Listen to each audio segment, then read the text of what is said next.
Okay, we'll be looking at laws of sets. We have 6 of them. So that these are the laws: commutative law, associative law, distributive law, idempotent law, assumption law, and De Morgan's law. So let's look at them. So the first 3 is commutative. So if you have 2 sets such that A union B, that's after solving A union B is the same as solving B union A. Like A plus B is the same as B plus A. So for union and intersection, they're the same. So that's commutative law. Why associative? It doesn't matter if you have 3 sets. You can take 2 at a time after. That's find B union C. Finally, you now find A union the result. You have to notice that the symbol here and here must be the same. That's it. If it's intersection, intersection. Union, union. So it's just change of brackets. Instead of doing B union C after, I will now do A union the result. I can decide to do A union B after, now the results union C. So that's the 2 laws. Do you get? It's just like shifting these brackets to operate on the first 2 before the last. So that's the associative law. Why distributive law is like opening of bracket if you ask to multiply 2 times. If you notice the symbol here and here, they are different. Union, intersection, intersection, union. So it's like multiplying. Let me use an example so that maybe if you are asked to, let me use example. If you have 2 times 4 plus 5, if you open this means 2 times 4 plus 2 times 5. So that's what is happening in distributive. A union B intersection is like the plus. So I'm using this so that you remember it. That's distributive law. See it. A intersection B union A intersection C. So that's it. Though it's easier to solve this than this. So in some question they might give you this and ask you to solve. So you better move it to this. It's easier. So let's finish the last 3. So we have idempotent law. Idempotent law is just intersection of A intersection A is the same as A. They're the same. Why A union A is A. So that's idempotent law. Why assumption law? A intersection its complement is a null set, because we know that a set and its complement will not have the same member. So it's a null set. So the same thing, A intersection A union B. A union B is just combining A and B. So A intersection. So what is common in both will be A now. So that's it. That's why it's A. So that's assumption law. Why De Morgan's law? A intersection B prime is the same as assigning the prime to both, but you now change intersection to union. Likewise, union here, you change it to intersection. So that is our De Morgan's law. So let's look at one question to see how we can use it. They say given that the universal set is this, A is this, B is that, C is that, we're asked to find this. So what I will do, I need to use roster method for C. So let's list this from 3 to 9. So element of C is 3, 4, 5, 6, 7, 8, 9. So that's the first thing. So coming to the first question, they say A intersection B complement intersection C complement. Now I can move this to A intersection, De Morgan's law. So we can move it to B union C on. Okay. You can easily see that B union C is the universal set. Check it. B is 2379. Why C is this? Is the universal set. So we have, meaning that the prime will now be null set. So this is now intersection null set. Or this is the B union C is a universal set. So A intersection null set is null set. So why the second one? We're asked to find A union B intersection B union C using our, you can see this is equal to using, because if you notice B is common in both, using commutative laws. A union B is the same as B union A. So intersection B union C. Yes, they are the same. A union B from the commutative law. A union B is the same as B union A. So, and if you notice, it's the same as using distributive law. Is now B union A intersection C. Check it. It's now B union A intersection B union C. So you use commutative and distributive law. So because it's easier than doing this. So see that A intersection C. So what is common? Okay, let's write B is 2, 3, 7, 9. Union A intersection C. So what is common in A and C? So this, as you can see, I'm seeing there is 4. There is 6. And there is 8. So what's the union of this? This is now 2, 3, 4. There's no 5, 6, 7, 8, 9. So that's our answer. So it's a very nice question. Okay, we'll look at Venn diagram. Venn diagram is just a diagram used to represent a set. Yes, it helps us to solve a lot of word problem in set. So let's look at the definition. Okay, a Venn diagram is a diagram used in representing a set. It consists of circles enclosed in a rectangle.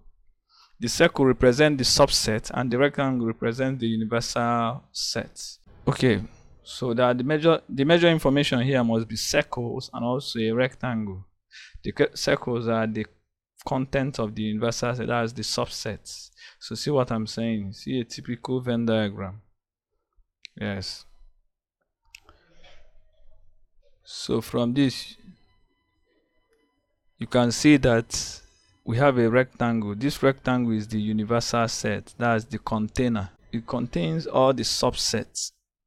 So maybe if we call this A, B, and C. A, B, and C are the subsets, yes. So, and you can see there are some spaces here. These are the elements. The elements that you don't find in A, B, or C are outside here. So this is the universal set, which is the container. Let's look at special Venn diagrams. Very important. Okay, look at this. This is a very nice Venn diagram. As you can see, there is a shaded region here. This region is common to maybe if you have set A, B, and C. So this region is this region that contains the elements in A, B, and C. So we can write this as A intersection B intersection C. Yes, that's the shaded region. So this place contains elements that are both in A, B, and C. So why this? If you notice, okay, if you call this A, if we call it, maybe let's call P. Okay, let's use A, B, C. Here, you notice that the elements here are only in C. So these shaded regions are elements in only C. So we'll now write it as A intersection B intersection C.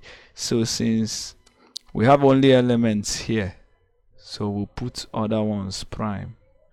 So we don't need the ones in A and B, so only in C. So that means A prime intersection B prime intersection C. So that's the Venn diagram. So coming here, if we name this to be A, B, and C. So if you notice, we have elements, the shaded regions are the elements inside B and C, but not in A. C, A. There is nothing in A that is in this. So we'll write it as, you first write A intersection B intersection C. Since we are talking about the ones in B and C, so we'll map out A. So A prime intersection B intersection C. Why this means element in or, like union. So this is A union B union C. If we label this as A, B, and C.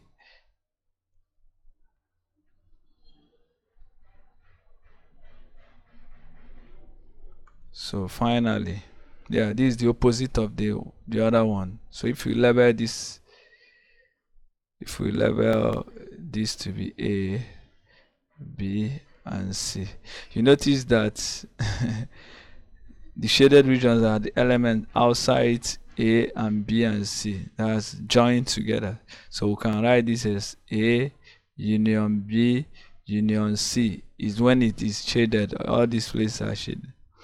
But since we are not looking at that, this is the prime. So that's it. It has to draw a Venn diagram. But let's now solve just a simple question to illustrate Venn diagram.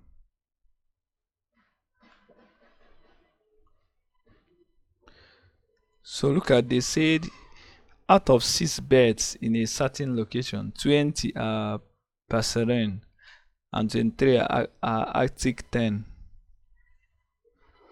If it is possible for a passerine to be either Arctic 10 or not Arctic 10, then the number of 60 beds that are neither passerine nor Arctic 10 is dash.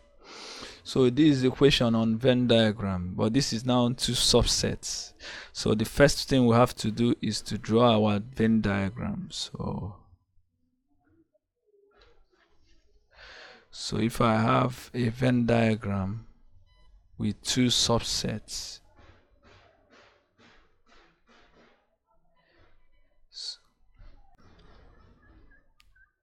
okay, from this they say if it is possible for pass, so let's label this P and let's label this A. This passerine, this Arctic 10. And they say it's possible for a passerine to be either Arctic 10 or not, meaning it can have that passerine be Arctic 10, that is, can be found inside this A, and also can be possible to be found out. So let X be the ones that is both passerine and Arctic, and Y is the ones that are neither passerine or Arctic 10. So our main aim is to find the number that are neither passerine, as we are looking for Y. But they told us we have a total of 60 beds, and out of it 20 are passerine. So 20, the total here must be 20, whether it's both Arctic 10 or passerine. So we must subtract the one that is common to that. So we have 20 minus X. Why this? We have 23, so we have 23 minus X. So it's now easy for us to solve. We know that if we add the ones that are only passerine plus the ones that are both passerine and Arctic 10 with the ones that are only Arctic 10 plus the ones that are neither passerine and Arctic, then it must give us 60 beds. Yes. So our main aim is to find Y. So let's solve for Y. Minus X plus X is 0. 43 minus X plus Y equal to 60. So we are looking for Y. So Y is now 60 minus 43 is 17 plus X. So what do you have to say? The ones here must be greater than 17. Yes, because we know there must be at least one that is both passive and active. So looking at the option, the answer is that it must be greater than 16. That's the best option. So this thing must be greater than 16 since we have 17 plus x. So that's a very nice question on that Venn diagram. So that's how we apply Venn diagrams. So I will still solve more technical questions later in the other videos. Thank you.